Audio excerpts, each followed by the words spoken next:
रोचक होगा धर्मनगरी काशी का रण। PM Modi versus Hindu Mahasabha. क्या वाराणसी में समीकरण बिगाड़ेगी हिंदू महासभा? हिंदू महासभा ने पीएम के खिलाफ उतारा किन्नर कैंडिडेट। सांस्कृतिक राष्ट्रवाद और उत्तर प्रदेश के धार्मिक नगरों का पुनरुत्थान करने में बीजेपी का बड़ा हाथ रहा है। रामनगरी अयोध्या इस बात का जीता जागता उदाहरण है और धर्मनगरी काशी का काशी विश्वनाथ कॉरिडोर इस बात से अछूता नहीं है। इस बार के लोकसभा चुनाव में धर्म का मुद्दा काफी अहम है। राम मंदिर में भगवान राम की प्राण प्रतिष्ठा से पहले ही माना जा रहा था कि प्रधानमंत्री नरेंद्र मोदी ने चुनाव के लिए हिंदी पट्टी में मास्टर स्ट्रोक चल दिया है और इस बात से सहमत पीएम मोदी ने दोबारा अपने संसदीय सीट वाराणसी से चुनाव लड़ने का ऐलान किया। विपक्षी खेमे से कांग्रेस के अजय राय ने ताल ठोक दी।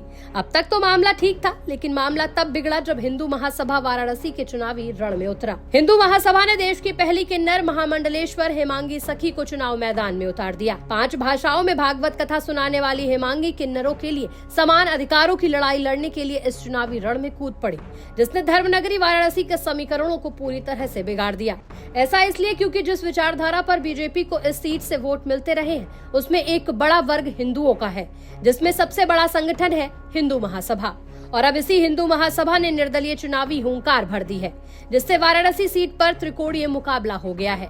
हिंदू भारत महासभा के प्रदेश अध्यक्ष ऋषि कुमार त्रिवेदी ने 20 लोकसभा सीटों के लिए लिस्ट जारी की है, जिसमें वाराणसी, मिर्जापुर, आजमगढ़, बलिया जैसी सीटों के नाम शामिल हैं।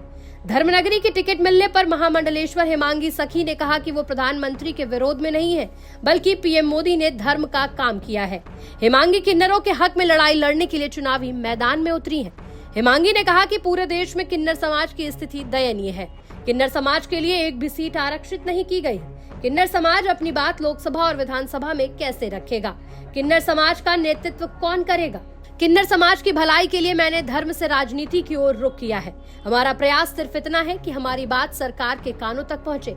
लेकिन इस सीट को लेकर सवाल उठता है कि आखिर हिंदू महासभा ने पीएम के विरोध में क्यों हुंकार भरी, जिसका जवाब देते हुए स्वामी चक्रपाणी महाराज ने क्या तर्क दिया, आप भी सुनिए। जिस प्रकार से श्री राम मंदिर निर्णय आने के बाद हम हिंदू पक्षकारों को, हम तो खुद उसमें पक्षकार थे, सभी पक्षकारों को केंद्र सरकार ने उपेक्षा किया और ट्रस्ट में रखना तो दूर की बात है, वो जो प्राण प्रतिष्ठा हुई भगवान श्री राम के मंदिर का, जो देश दुनिया के लोग आ गए, पूरे देश दुनिया के लोग उसमें आए, लेकिन पक्षकारों को नहीं बुलाया गया, हिंदू पक्षकारों को, यहाँ तक कि मुस्लिम पक्षकारों को बुलाया। चलो सद्भावना अच्छी बात है, लेकिन बीफ खाने वाले बॉलीवुड को जाके संघ के प्रचारक निमंत्रण दिए, बीजेपी और मोदी जी ने सबको बुलाया, लेकिन हम पक्षकारों को जिन्होंने जमीन बेच के लड़ाई लड़ी थी उनको नहीं बुलाया। यह 21वीं सदी का सबसे बड़ा अन्याय होगा कि आप देखो कि कोई सैकड़ों वर्षों तक लड़ाई लड़ रहा है राम मंदिर पे, और जब निर्णय आता है तो लड़ाई लड़ने वालों को ही निमंत्रण नहीं दिया गया।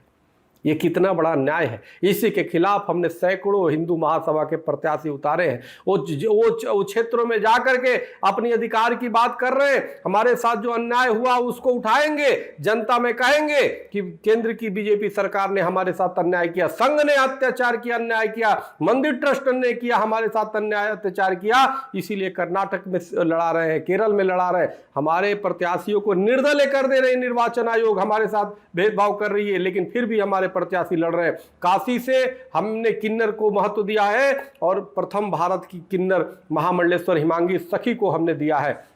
लखनऊ से हम स्वयं संभवतः कार्यकारिणी चाहती हम लड़े, और लोग भी चाहते समर्थन रहेगा तो लड़ेंगे, और पूरे देश में हम सैकड़ों जगहों पे लड़ाएंगे और हम अपने अधिकार लेकर रहेंगे।